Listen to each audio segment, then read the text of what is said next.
around, I've been more of a casual fan. Now, I think I've nerded out quite nicely, and I know way more than I possibly should. I've kind of had to be more into it than I was always a fan, but now going to conventions and being held accountable by uber fans, I've kind of had to mind my P's and Q's and really know my stuff. I've seen all the original episodes. I'm midway through the animated series.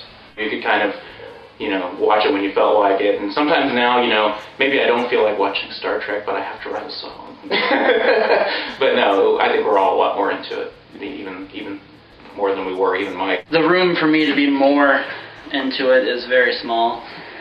I know a lot more about it. Not as much as Mike, but a lot more than, maybe Andy. Probably not. We're about this. We're equal. We're close. Yeah, he's a lot.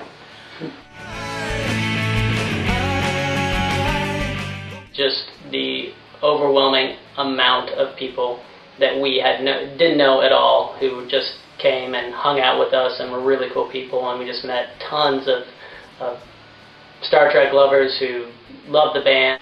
And they actually get what we're doing, and we don't have to explain it. We went out to play Trek Fest, and we were actually able to be part of the parade, which was hilarious.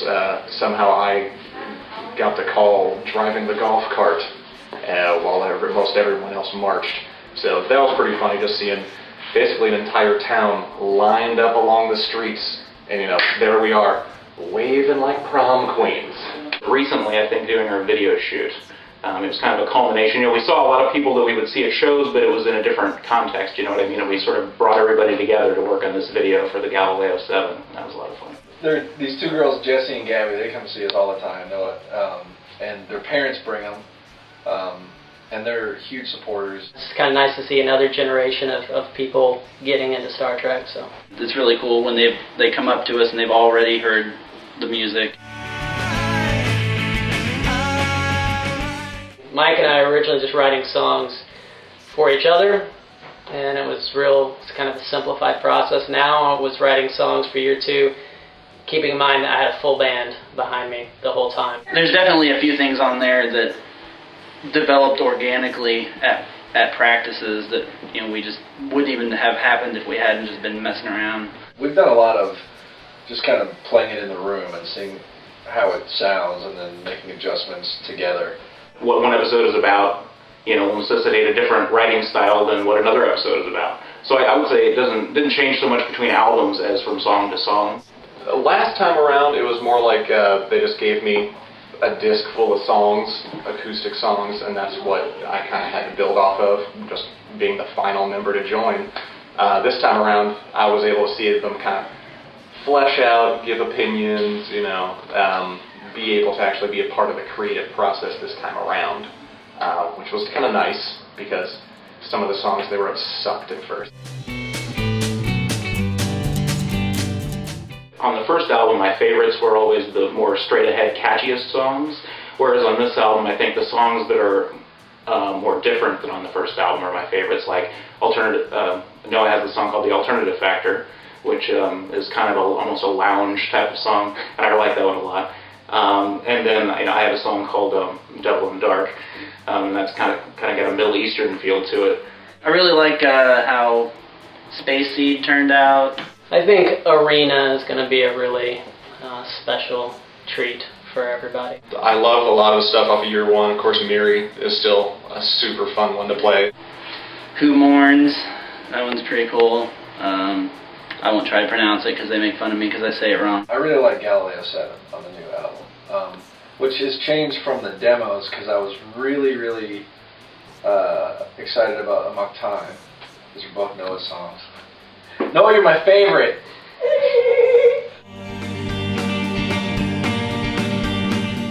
We haven't chosen songs yet, but I'm hoping for I Mud. I really like Harry Mudd.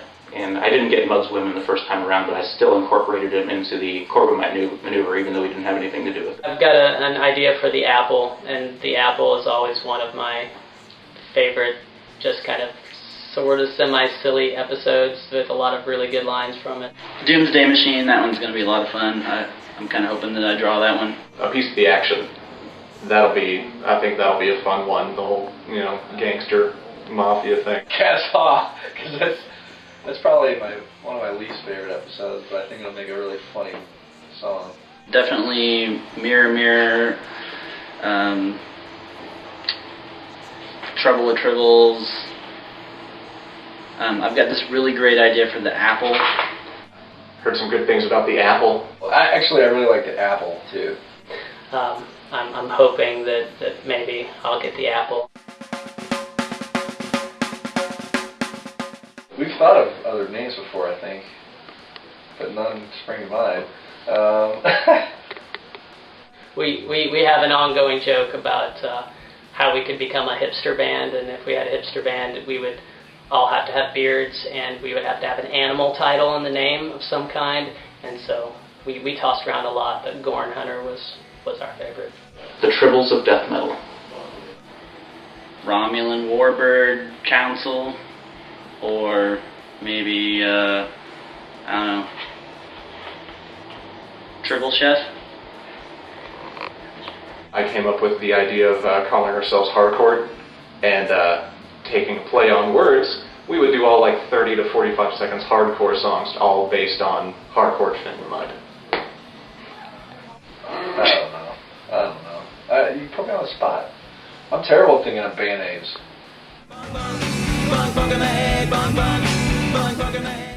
The band addresses of the Klingons. Yeah. We would put itching powder in their prosthetics. Without alienating some of our fan base, so I know a lot of them are a little more Klingon leaning. Let's just say with smarts. Well, I do own a batleth, so if I hide it inside of my guitar case, and then when they're not looking, just, pounce. If we're representing the Federation, we would find a way to make peace and come to a mutual understanding and agreement. So I don't know if there would be a winner. Both sides would win with compromise. I'd take him out with the Vulcan pinch, or mind meld him till they become our friend. Thank you, Arena lyrics. Thank you! Wait for the second album, that'll make sense.